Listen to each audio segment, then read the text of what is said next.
আসসালামু আলাইকুম রহমতুল্লাহ। আজকে আমি তৈরি করতে চলেছি ইলেকট্রিক ওভেনের সাহায্যে কেক।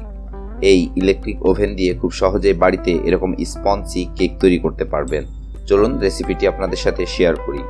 আমি এর জন্য 3টি ডিম নিয়েছি। 3টি ডিমকে ভেঙে কুসুম এবং সাদা অংশটি আলাদা করে নিয়েছি এবং 1 কাপ আটা নিয়েছি। এ পর্যায়ে ডিমের সাদা অংশটি আমাদের ভালো করে বিট করতে হবে, অর্থাৎ এটা খুব ভালো করে মাখিয়ে নিতে হবে এবং ফেটে নিতে হবে। এর জন্য ইলেকট্রিক বিটারের পরিবর্তে আপনারা চাইলে হ্যান্ড উইচ বা কাঁটা চামচও ব্যবহার করতে পারেন, তবে ইলেকট্রিক বিটার হলে এটা দ্রুত হয় এবং কেকটা বেশি ফ্রমি হয়। এবার সব উপকরণগুলো আমি মিশিয়ে নিব। প্রথমে আমি 1 কাপ চিনি নিয়েছিলাম। চিনির স্বাদটা একটু বেশি হলে ভালো লাগবে, তবে আপনারা চাইলে কমও নিতে পারেন। আমি 1 কাপ চিনিকে একবারে না দিয়ে বারে বারে এই ডিমের সাথে মিশাবো এবং এটা বিট করব। একবারে দিলে এটা কখনোই ভালোভাবে মিশবে না বা অনেক সময় লাগবে। এর জন্য অল্প অল্প করে দিবেন এবং এভাবে বিট করে নেবেন। তার সাথে স্বাদের কনসিস্টেন্সি ঠিক রাখার জন্য সামান্য পরিমাণ লবণ দিয়ে নিলাম এবং ডিমের যে কুসুমটি আলাদা করে নিয়েছিলাম সেটিও দিয়ে দিলাম।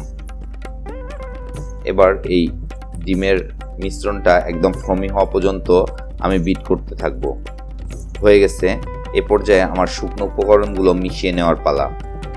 তো প্রথমে এই যে আটা ছিল তার সাথে সামান্য পরিমাণ বেকিং পাউডার, কর্নফ্লাওয়ার এবং গুঁড়া দুধ নিয়েছি। গুঁড়া দুধ এবং কর্নফ্লাওয়ার এটা টোটালি অপশনাল, আপনারা চাইলে নাও ব্যবহার করতে পারেন, তবে বেকিং পাউডারটা খুব জরুরি। স্পঞ্জ কেকের জন্য একটু বেকিং সোডা দিলেও ভালো হয়।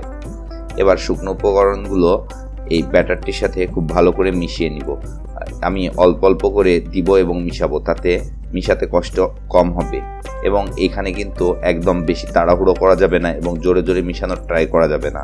খুব আলতো হাতে এই ব্যাটারের মিশ্রণটি আপনাকে মিশিয়ে নিতে হবে। এবং এর সাথে যুক্ত করলাম রান্নার তেল। আমরা বাসায় যে সয়াবিন তেল দিয়ে রান্না করি সেই তেলটি যুক্ত করতে হবে। এবং আমি 1 কাপ পরিমাণ তেল নিয়েছিলাম, সেখান থেকে অল্প অল্প করে আমি দিয়ে এই ব্যাটারটির সাথে তেল ভালো করে মিশিয়ে নিলাম। কিন্তু আমার ব্যাটারটির দিকে খেয়াল করুন, এখনও কিন্তু ঘনই আছে। এর জন্য আমি জাল করে রাখা একটু করে দুধ মিশিয়ে এই ব্যাটারটা আর একটু পাতলা করে নিব। আমি ব্যাটারটির কনসিস্টেন্সি আপনাদের দেখিয়ে দিব, একটু ভালো করে খেয়াল করলে বুঝতে পারবেন। তার আগে যুক্ত করে নিচ্ছি ভ্যানিলা এসেন্স। ভ্যানিলা এসেন্স দিলে ডিমের যে গন্ধ থাকে সেটা আর থাকবে না এবং একটি সুন্দর ফ্লেভার দিবে কেকের।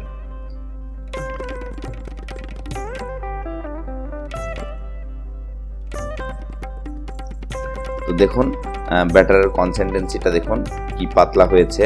এটা কিন্তু উপর থেকে যখন ছেড়ে দিচ্ছি তখন কিন্তু এখানে একদম ওয়েট করছে না। তো এই পর্যায়ে বুঝবেন যে আপনার মিশ্রণটির কনসিস্টেন্সি একদম ঠিক আছে। এবার আমি একটা কেক মল্টে একটা পেপার বিছিয়ে তেল ব্রাশ করে নিয়েছি। এবার এই ব্যাটারটি ঢেলে নিচ্ছি এই কেক মল্টে।